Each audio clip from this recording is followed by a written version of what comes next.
What's up guys, Ronny here and welcome. And today I want to give you guys an updated Lilium guide. That's right, a lot of things have changed for Lilium, especially her playstyle and also her build since her release, due to the meta shifting and also due to new units coming in that kind of cook her. Let's just say that they just kind of cook her. Post-production Ronny here guys, make sure to like and subscribe. I would highly appreciate it. It would greatly help me out here to be able to continue making videos for you guys. Now I forced a few games, the Lilium here, just before the recording. I've just forced a few games, the Lilium. Now forcing a unit is usually not recommended, right? But I just forced her to test even more before I make that video, as Lilium was kind of my main unit at the beginning of last season. Then during the end of last season I barely played her, and ever since today, since I changed the build, I didn't play her either. And that's for good reason. So I'm gonna go into the build and builds actually in this video, not just this build, but multiple builds, as there's multiple playstyles you can use her with. Her problems, how you wanna draft her, and mainly what she's good for. Because she's not really that anti-control unit that you might think she is. She's not really that much of that anti-control unit as she used to be. So first up, let me go actually into the playstyle, and then you will see the builds, because the playstyle matters a lot. And I want to go into a game where I got cleaved by B, and I think it was somewhere here. So here's a game I got cleaved, right? And usually cleavers, most of the time, they take either a stripper on ban protect, or they take two strippers, meaning the Law of Silence Lilium will lose her Law of Silence, and even with Bloodbath, a Yelly or someone like that will always one-shot her. They will always get the job done, and then she's not going to help you against the CC. When that unit is not going to help you at all, because the cleaver will take first turn. So against cleave control, she's not very good, because they always, if you have her on Law of Silence, they always have a stripper. If they play cleave with Messiah, Messiah just one-shots her through the Law of Silence and cooks her up. And if you play her against cleave control, everyone else is controlled but her, but she's getting one-tapped. Because you're not taking the turn one away from them usually. So that's very important to note for you guys. And then you need to know, what about the turn 2 drafts? How does she work in turn 2 drafts? Well, let's put this one here. This is also a kind of controlled team from his side, but as you can see, we still lost. And that is, it's hard to have her survive in these turn 2 drafts, especially because they're more aggressive than they used to be. Right, it's very hard to keep her alive. She used to be in standard matches, bruiser matches, good as a single DPS against a single DPS Tiamat, because she would just cripple the Tiamat with the HP cuts. But that's not the case for if she's played together with the Tiamat or together with a Holden against the Tiamat plus a Rahu. The Rahu will just kill her, and you're gonna be down one unit. If you play, for example, Lily Holden against Tiamat Rahu, the Rahu will just kill her. If you play Lily Rahu against Tiamat Holden, the Holden will just kill her. You get the gist. And then on top of that, we have the Plume. That is also a big issue for her in if you're playing against her, because she just sets up to get killed, right? Get the Lilium killed as well. That's someone you need to consider as well, that came into the meta after her release. And another one will of course be the Kokardi, who's also very good into her. And then now, since the Kokardi is good, a lot of people start building Born. And Born has always been a counter to the Lilium, so who's also good. So when is she even good? When is she even good? Let me go into it. Well, the Lilium is good specifically not for against cleave control, but for cleave control. That's right. She's very good if you are the one who's setting up with a Nahor or something like that, a D-break, and you're just one-shotting people, you know, with the Lilium. Just tack, tack, tack. She goes, one unit dead. She goes, one unit dead again, and takes over the game from there. That's when she's good. In these aggro cleave drafts, and cleave drafts, cleave Liliums, I've seen good ones. I've seen cleave control Lilium especially, very good.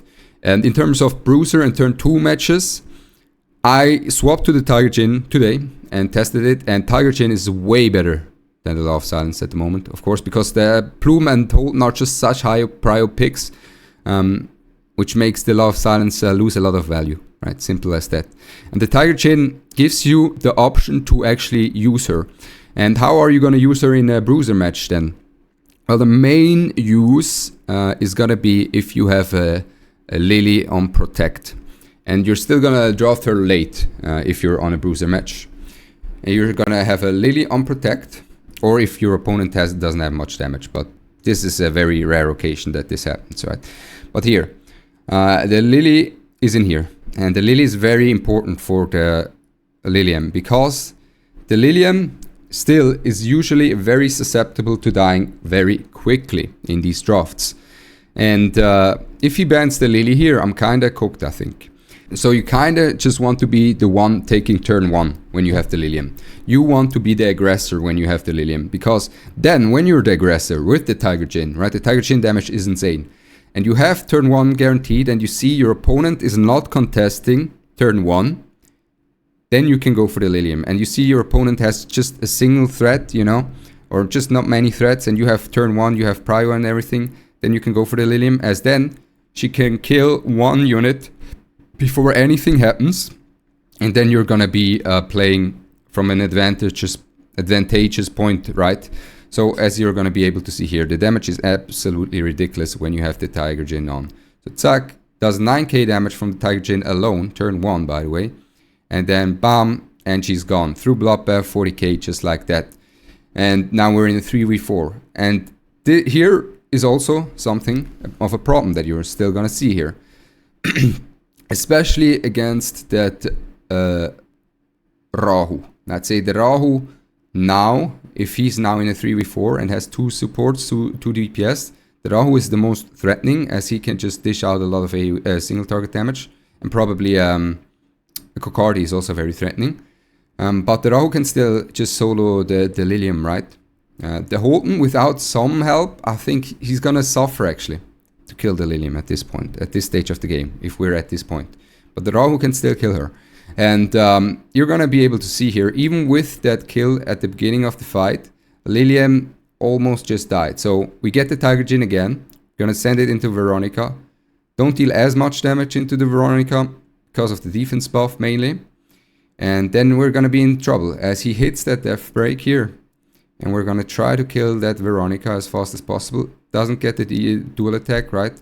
Now, do we still win this after this? Maybe, because we have because the Plume, the Fusho, is gonna be running out of her ultimate, and we would be able to just pair up the Lily with the Tiamat then.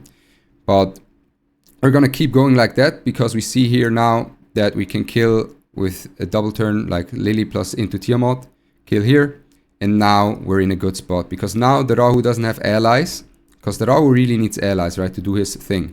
Rahu really needs allies. Now, here, this is gonna be crazy. Bonk. That's crazy. That's crazy, not gonna lie. But that was probably because over 20 turns were in, and the damage already increased by a good margin. But that was crazy. So you really want to use tempo. You really want to use the Lilium as an aggro unit, as a tempo unit, rather than an anti-control, right? If you really need to take turn 1, or just have some aggressive tools with you to leverage that Lilium. So in case she dies, at least she traded 1 for 1. That's kind of what you need to look at when you draft that Lilium. That if she dies, at least she's able to trade 1 for 1. As you were able to see there, she was killing the Lilith, then afterwards went into the Veronica, and then after that there was a window for where she could have died, but she still put in a lot of work, and then she's still fine. As for the build, like I said, Tiger Chin works very well. I think for cleavers, the count can also work very well, because with the cleavers and the count, first up, you have 2 turns where you have attack buffs from the count instead of just 1 turn from the Tiger Chin. And on top of that, you have the target selection that you don't really have on the Tiger Chin, right? The Tiger Chin it's not that easy to select the target. Of course, you can try and select the target, but not always gonna be on the one that you want, especially if you're gonna go first with the Lilium before some damage comes in. And count will have you 2 turns, so you can just S3 and then empowered S3 with the count if you're in a cleave draft, and then an empowered S2, stun everyone. While they're stunned, you get ready again, ult again, kill someone again, and so forth. You know, you're cycling like that. That's one way you can do it as well with the cleave. I think cleave, count, or Tiger Jin.